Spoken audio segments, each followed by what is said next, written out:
What was one reason for the Ottoman Empire's development? The reason the Ottoman, or one reason the Ottoman Empire developed as much as it did, was highly due to the relatively centralized government, which was an absolute monarchy. The empire, led by the emperor, was controlled in a hierarchical form, so the empire would be controlled by the emperor mostly, but he would have governors to govern localities, as he cannot do all of those things. Some localities require some resources more than most, so governors would be in charge of getting those resources for their specific locality, while the emperor would help govern the empire as a whole.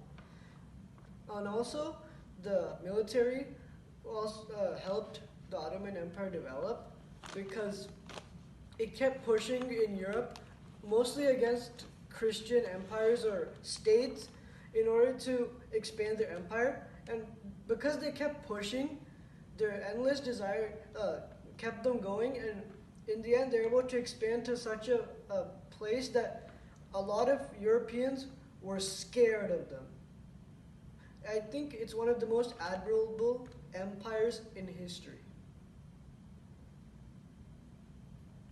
What was one thing for the Ottoman Empire that remained fairly consistent, and what was changed? One thing that remained fairly consistent was the absolute monarchy. There continued to be emperors throughout the 15th century, and even almost until the Ottoman Empire fell in 1922.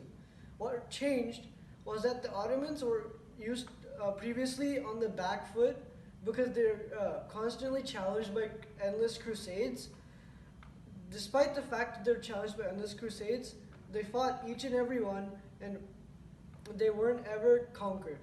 However, this all changed early in the 15th century, and they decided to fight back.